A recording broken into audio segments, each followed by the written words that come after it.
Hello everybody, Reggie Time here, playing a 50-0 session of Snap Poker on Triple Eight, which wouldn't be my usual game, but it looks like a decent enough game tonight. There's enough regs around, but there's also a decent smattering of players that I don't know who they are. So I think it's a game that's worth looking at. We're going to raise our good shot here. I'm going to bet our sixes versus a missed C bet. We turn a full house, which is nice, and we don't hit the turn here, so we're giving up on table 2 here. Once you check calls this board, I don't expect to get anywhere near enough folds on the 9. When we turn our full house, I'm pretty sure we've got the nuts, so goes. Who knows, maybe that 10 improves us to the winning hand on table 2. And I'm just going to bomb here and hope he's got some kind of diamond that can call. And we're just going to fold on table 2. And we did get the call and we did get the win. And let's see, he just looked, yeah, ace queen. So I don't think he's done anything wrong that hand really. He could make me think about folding the river, but probably shouldn't. He probably shouldn't fold. He probably needs to call there. I don't know. Don't really care either, to be honest.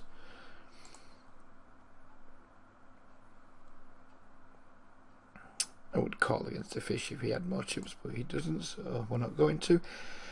Yep, so I'm playing 50-0, even though 30-0 is my main game, and I am doing it because I want to kind of get back into playing more 50-0. I'm doing really well at 30-0. I'm well, pretty much crushing it when I do play it, but I'm kind of, what's the best way of describing it? Just flat with it really. Yeah, I turn up and grind when I've had a couple of, I'll play for a day or so. I'll do okay, then I'll be like, this is boring. And I'll go and play on Sky for a day or 2 days, or Unibet for a day or 2 days, and I'll come back to Triple Eight. And yeah, I'm struggling a little bit with my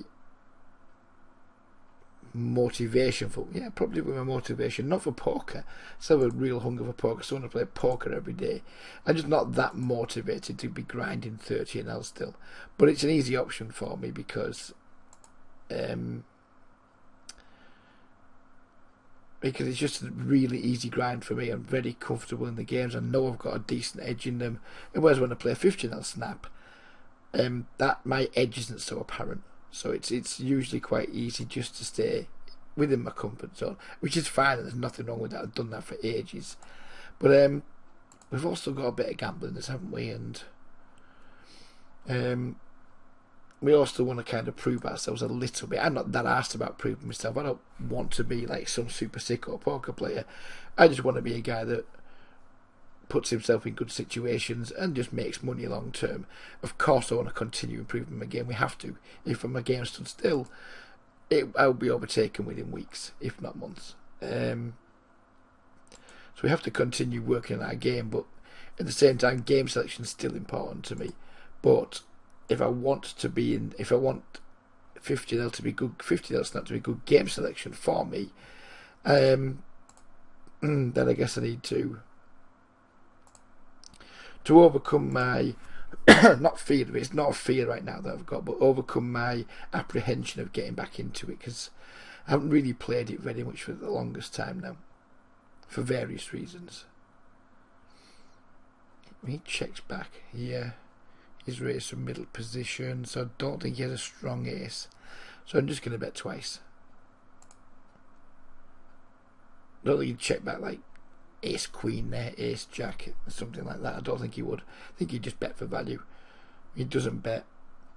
I'm just going to try and put pressure on a range that I think is going to look a little bit like pocket jacks, pocket tens, pocket nines, that type of thing. So yeah, I don't know what my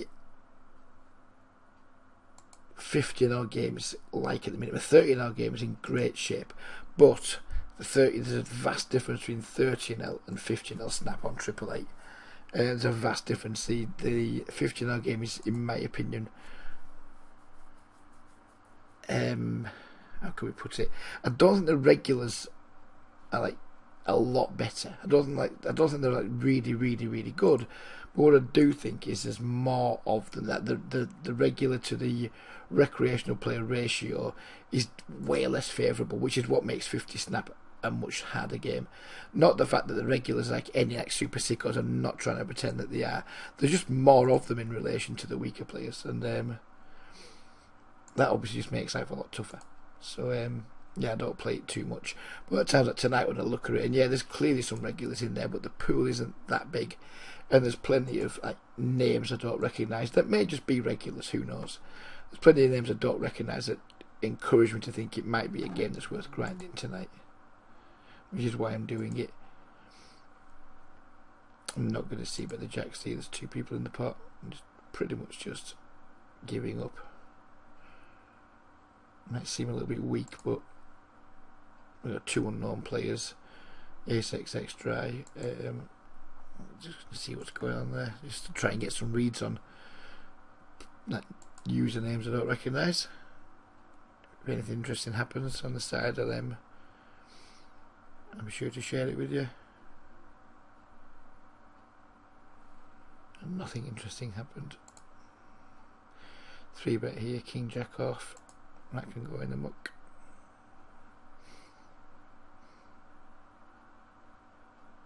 And I used to have all these players tagged. When $50 Snap first started, I was beating it for, Christ, I think it was like 7 or 8 blinds 100, and it was a soft game. At the time, you could only 2-table it, and it was damn soft. Then it got really tough. The minute they started letting players 3-table, 15L Zoom. That's when, well, all Zoom games. That's when they all got significantly tougher. No idea about this guy. Where's he from? Lebanon. Wow. Whatever, doesn't matter. Our hand's rubbish.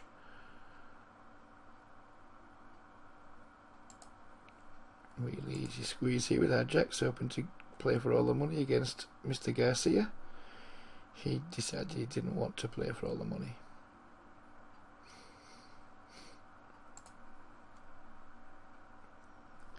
I'm going to start, well, I was going to start by betting my kings. I guess we're going to start by calling with them instead. As long as the bets stay reasonably small, I'll probably just call down.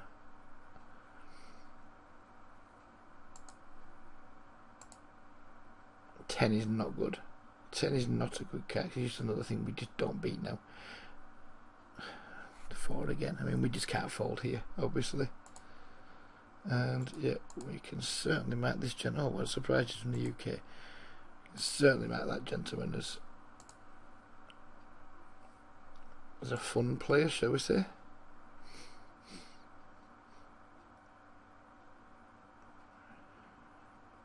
Ace Jack suited versus under the gun. I think we have to play it. I'm not c-betting the King Jack on that board texture in a multi-way pot. Start by checking our jack. He bets. We're going to call. Continue check calling on the turn. Probably check fold the river. And he checks back.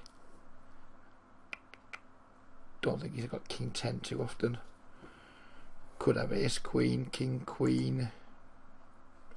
Don't really see any value in leading out here. We could put a defensive bet out. Just like 5 or 6 blinds or whatever. Try and get called by pocket 10s. Pocket 8s. That type of thing. Yeah, I think that might be best actually. We get raised, we have a pretty easy fold. We've been 3-bet without a position, which is only 5 blinds more. No, really not one for calling big 3-bets out of position whatsoever. I think we just hemorrhage money if we do that. There's a time to set mine in 3-bet pots. Being out of position wouldn't be one of those times for me.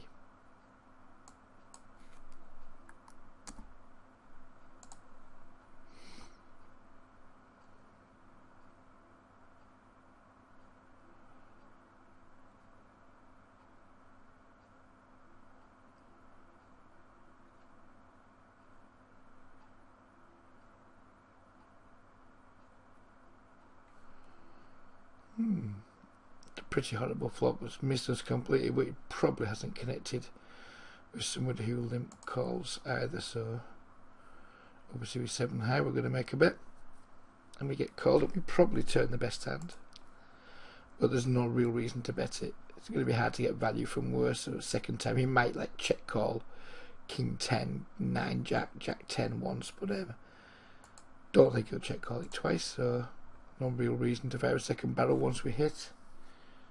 And I'm probably going to call the river if he bets.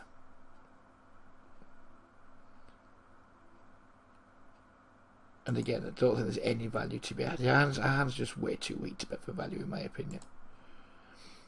We may have got a call from ace high, but whatever.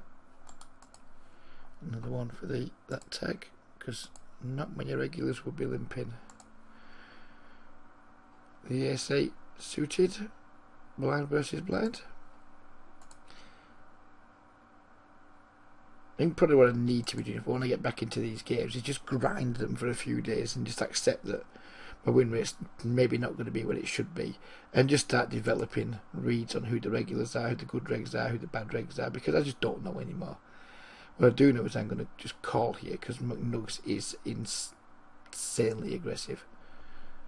I expect to get squeezed here a very decent amount by him, and we don't, but never mind. I think it's a good spot to call and then back raise on McNugs. As it happens, we now just have a nicely under-repped hand, so we can keep calling.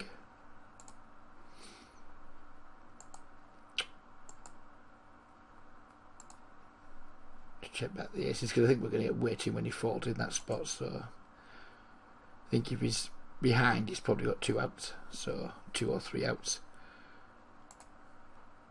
so we're not really letting too much go wrong there, and then not much too much can go wrong. We check back the turn and we just bet the river and try and rep something that isn't an ace, but who knows what really. I think usually we're just going to get check folds there nearly all of the time, but whatever, we've got to give it a go, haven't we? Until we get to the river, it's too late, we can't get value, there's no 6th straight. Call once here versus Casper and then just decide. Hopefully the 7 of hearts will be enough to convince him to check back with a lot of stuff. It didn't, he just like insta bet, and no, I'd have no note on him.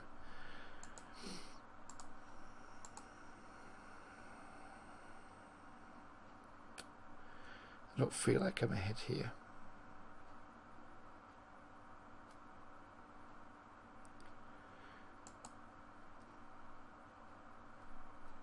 No, I don't feel like I'm ahead. So if I don't feel like I'm ahead, this really be silly to make a bet. I am silly to call a bet.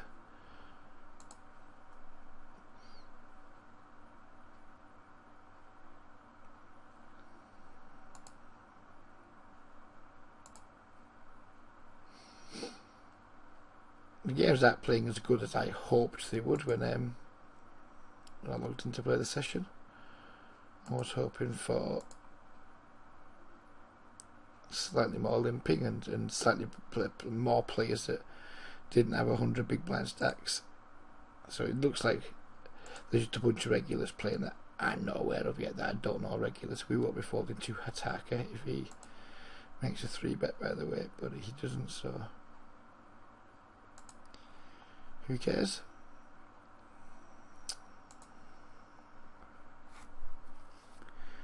I do an awful lot of c-betting in heads-up pots. Do very little in multi-way pots. And there's a good chance I'm just going to empty the clip here now, because you know, he can have some draws that might call and fold again. The jack's a decent card for me to try and represent. I guess it's a scare card to like his flop calling range. A jack on the river's not great, but there's like tons of pair plus draws that he's just going to fold here. So we're just going to bet an amount that gets him off some kind of like 5-4 type hand or something like that.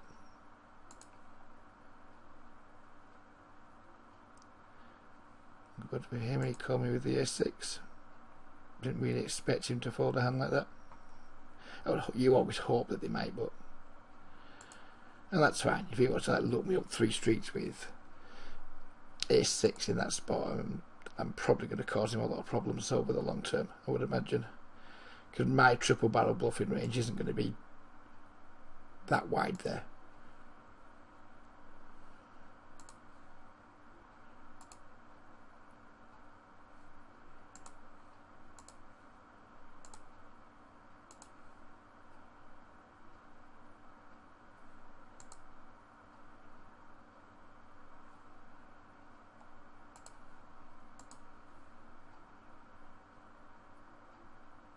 That's a dreadful run up.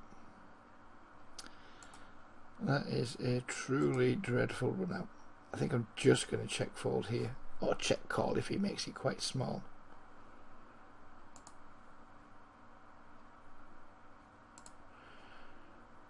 And we do just win, which is not unpleasant.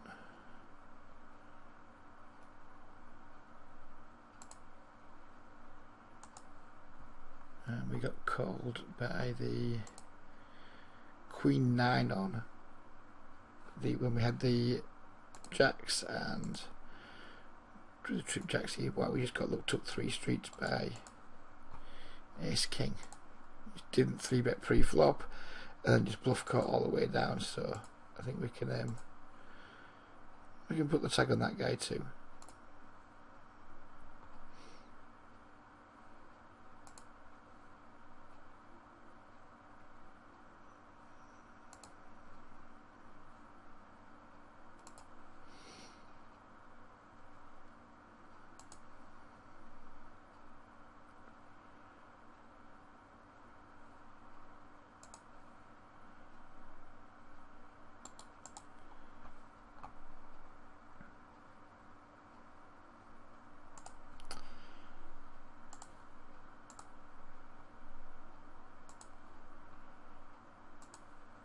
Absolutely turbo checks back.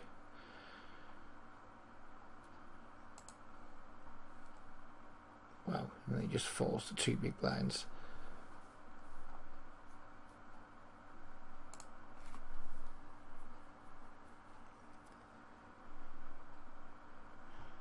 So now I'm going to go ahead and put this tag on High-Tacker for now, because it doesn't strike me as somebody who's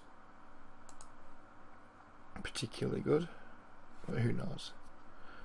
We start tagging people preliminarily tagging them while we just like, I mean, this is very likely to just be aces versus kings, but I mean, what are we going to do? You got to take your beats like a man, haven't you, and your coolers like a man. Wow, ace 10. Sweet baby Jesus and the orphans. He didn't care, did he? Didn't care, just shoveled it in. Absolutely shoveled it in with his ace 10. So happy days. Happy days. And that, guys, is why you never fold kings pre-flop, even if you think your opponent's got aces, because sometimes they just have the ace 10.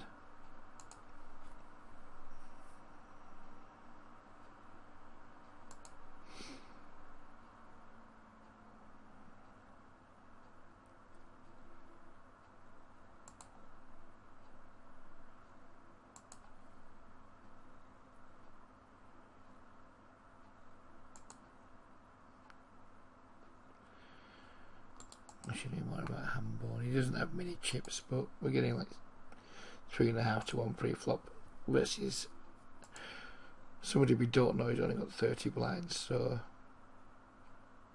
wow, and he just leads out. Tulsen just boom donks out here. Not a chance Tulsen's doing that as a bluff. Sadly, the Fold'em Watch didn't work.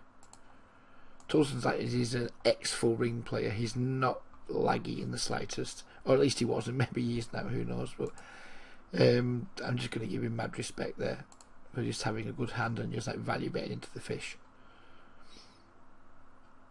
I'm going to overwhelm him with the 5s, which I think's fine.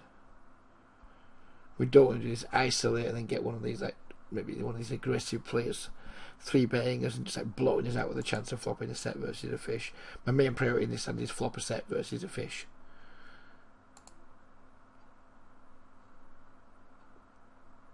and I don't want to be priced out pre-flop.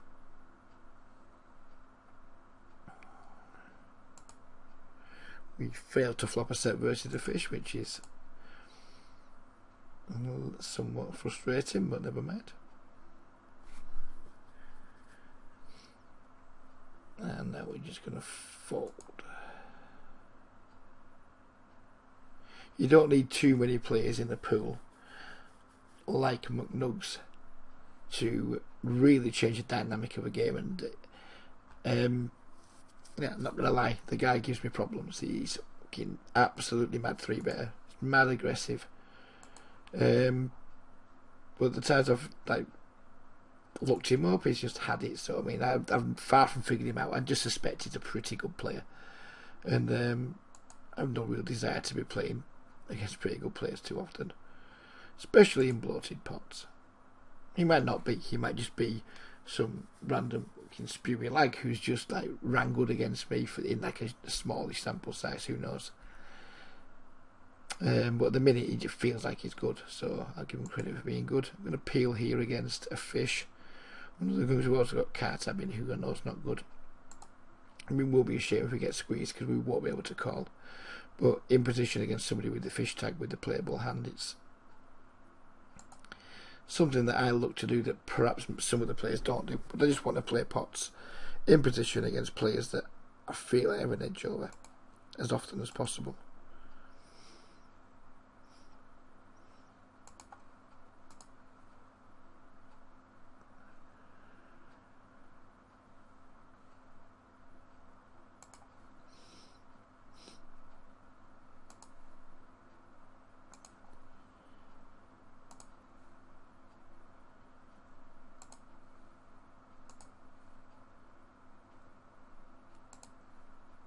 The games don't feel too intimidating right now, that's for sure. There's only really McNugs in who, we've got this Run It Up H2 who's got a purple tag, but that could be a very old tag. Because I certainly don't know anything about him, so I'm not sure where that tag's come from. It could even be like a miss tag, because I'm familiar with the name, but can't put any reads to it. But there's just not. There doesn't seem to be much going on. I don't get me wrong, I'm not really getting many hands to see what's going on. It doesn't feel like it's a sort of pool, and that was a mistake. I should have opened the A7. It doesn't feel like it's a sort of game where I'm going to struggle to get value. It feels like there's enough weakish players in there that give me value where I need it, and that's kind of how I judge how good or bad a game is. When I make a hand, how easy is it for me to get value? If it's easy to get value, it's a good game. If it's not easy to get value, i.e. there's too many regs around, then it's a bad game. Pretty much how I judge whether a game is a game I want to be in or not. I'm not going to try and bluff through all this traffic here. We're just going to try and bink a 6 of clubs on the turn. And we do not bink the 6 of clubs, so sadly our 8-9 adventure is going to be over.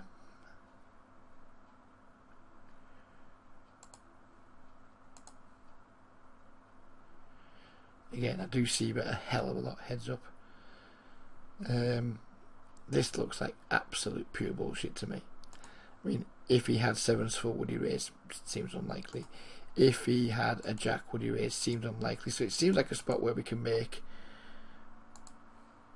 in my opinion, a bluff raise here. Again, like 3-bet bluff him. It's going to look really spewy if we make this like 18 or something and he just like shoves over us. But it's just typically not a spot where anyone would raise for value, so we'll make a small raise and hope he's not thinking on that level too, and he does just call, which is unfortunate. And then we hit the turn a little bit, and this is where it could get messy, because if he has raised a jack on the flop, the 9's going to get me in trouble, I think. But why, I don't know what calls. What's called our raise there?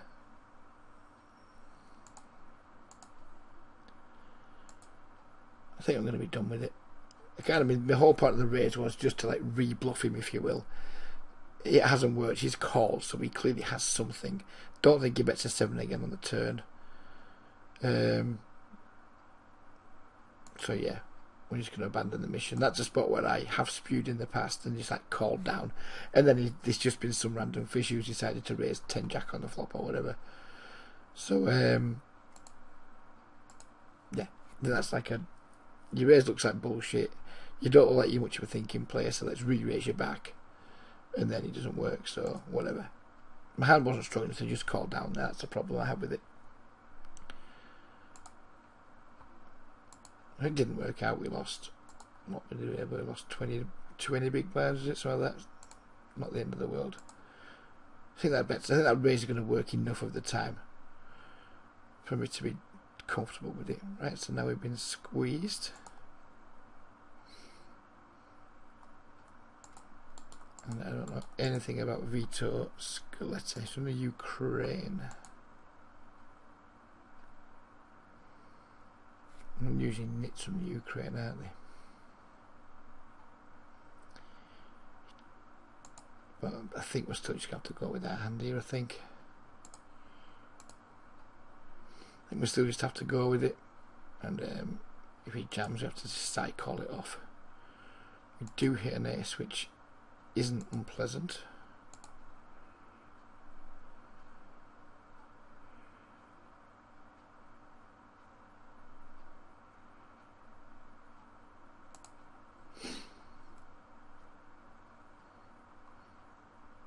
And we do win the fold, so maybe we just stuck out on pocket queens or something there, who knows.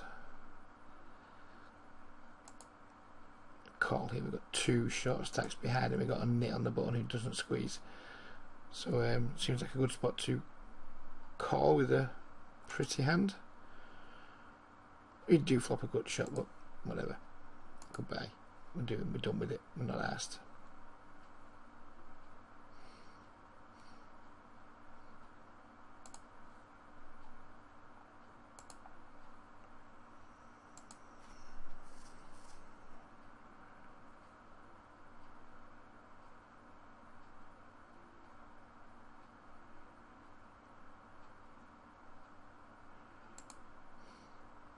Yes, McMills. At least we have position on him this time, so that's in our favour. We flop nut flush draws, which are also in our favour.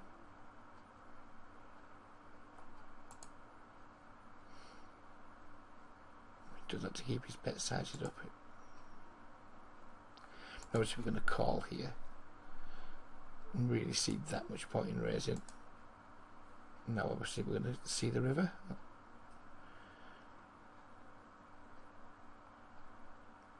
I expect him to bomb here. He's not the guy for the small bet. And we're not going to fold again. I mean, I think there's a reasonable chance we're behind, but even if we are, we've got a ton of outs, that being one of them. And now he checks.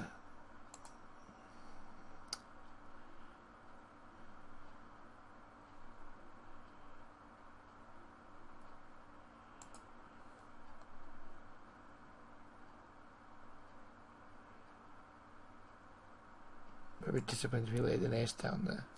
Who knows? And that's just it. I never seem to get to showdown with him and win. If we get to showdown, it's usually been the Nugs guy. It's usually been the Nugget that's been getting the win in those situations. So still, I need to go away and do some work. If I'm going to play these games, I need to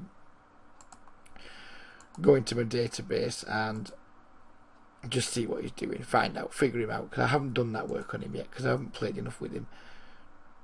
I haven't played these games enough to motivate me to go and do that. But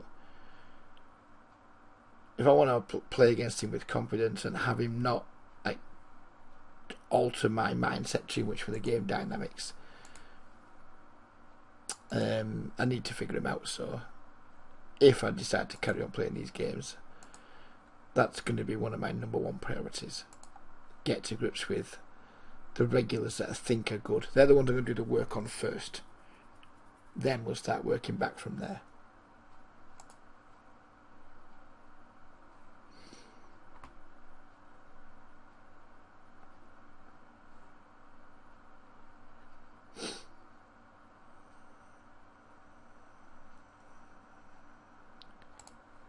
I'm not going fall to the heart attack man. We're not going to fold our gut shot either. Wow, that's a big bet.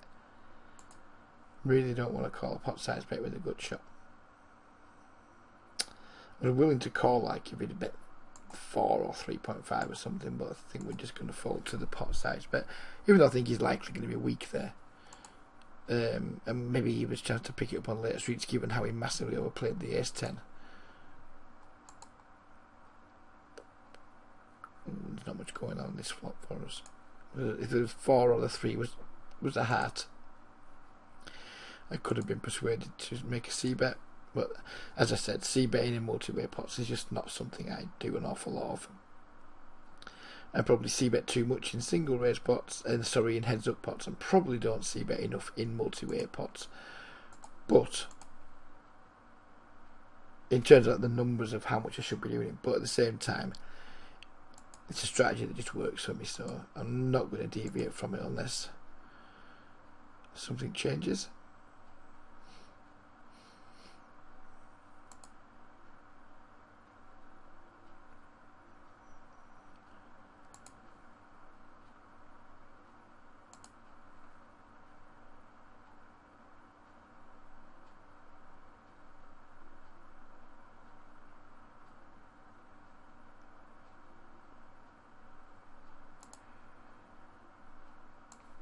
Fold and watch and just keep an eye on what this McNuggets is doing. He's off camera, so you guys aren't going to get to see it, unfortunately, but just want to see what he's doing.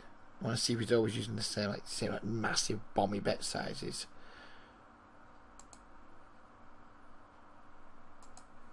He did see bet bomb the flop. In fact, fuck it.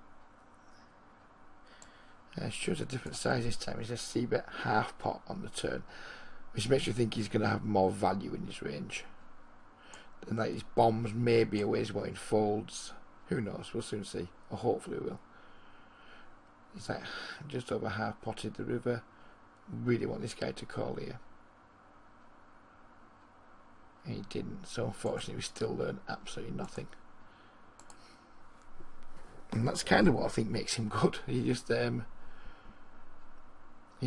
doesn't show his cards down very often, and when you're playing against people who are aggressive but they don't go to showdown much, therefore you can't see what the fuck's going on with them, they can be very hard to get a handle on.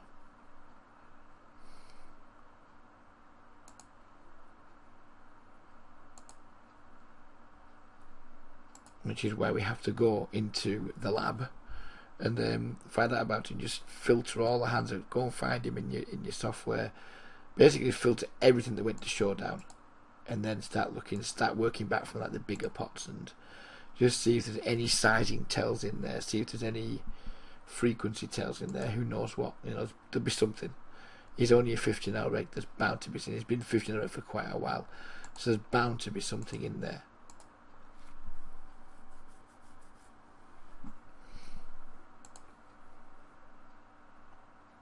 But the last two hands I've seen double barrel twice out of position. Sorry, I've seen double barrel twice. This is different. He's not betting as much. So this is a definite sizing tell issue he's got here.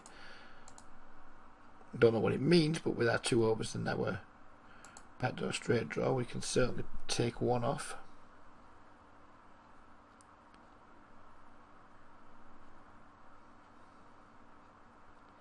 He just never stops betting. I just think there's a reasonable chance we can just have the best hand here.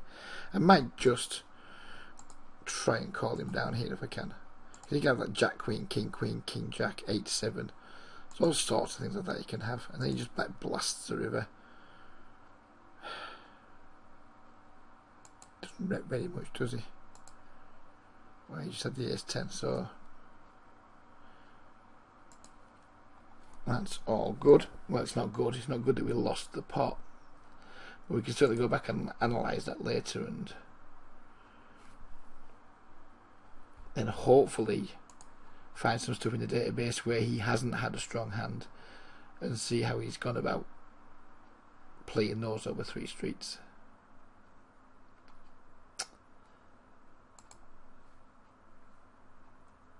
It's quite an irritating way to finish the video, but when he like bombs and like that, it's like a really polarising bit. It's not, I just don't think he chooses that size, even like pocket jacks or pocket kings or something, because I can have a lot of tens if he doesn't have one. So it really was quite a polarising bit, and I kind of thought he was aggressive enough. He'd have enough missed straights and missed flush draws and things that I thought I could call down. Didn't work out. Big fucking deal. Not the end of the world. But this guy definitely, at the minute, has an edge on me.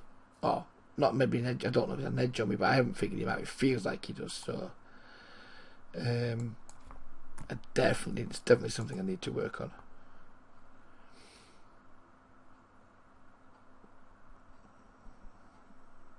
Really want to play for stacks that big against Casper. Maybe like 3-betting in pre-flop. We can just stay flop in position and see what happens.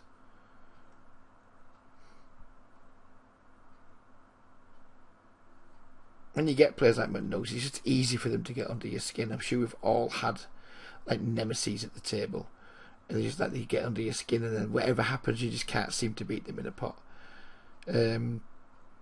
And rather than get frustrated and tilted by them, you just need to go away and figure them out, or try your best to figure them out.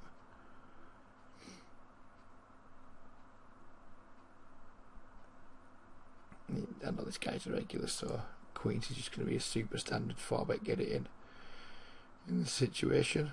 Wow, ace 10 ace. Don't think he has too many aces in his range. I'm just going to check back here, then just call down if he starts betting.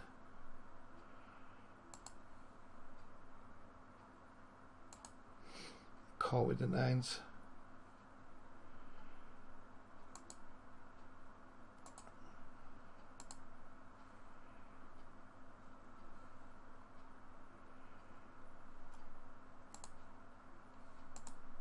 And fold with the 9s. And I just once I decided to call down there, I was just going to call down. I mean, it's hard for him to have too many aces that just call a 4-bet. And the deuces were raised there, was in mid-prime. It's hard for him to have too many aces. When there's 2 on the board, it's even less aces he can have. If anyone wants me to, if there's any beginners watching who want me to explain that better than I did, because it's to me, it's like poker 101 stuff. You know, you can't have too much ace-x because it's called the 4-bet and what have you. So I'm not too around too much ace-x, and because there's 2 aces on the board. Again, it makes it much harder for him to have an ace. So when he's like betting and shoving, for me, it's an easy call. Or it feels like it's an easy call. So that's where I did it. He could be a little bit steamed here. It's a good board for our queens in terms of. I think he'll probably 4-bet ace king, but it's bad because the king's there, so it means we're not going to get our value bets called as lightly.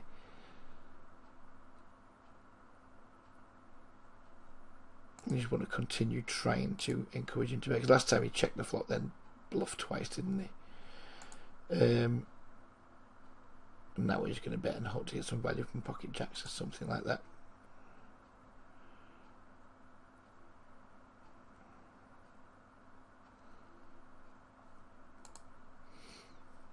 I'm always cautious when I've just stacked somebody that if in a big pot within the very next time. I'm never quite sure what's going on. Obviously, it's hard to know if that plays a tilter. It's not a tilter. It's a dynamic that it's nice to have, especially when you've got a strong hand. But at the same time, it does add an extra layer of complexity to the hand that can sometimes be hard to deal with.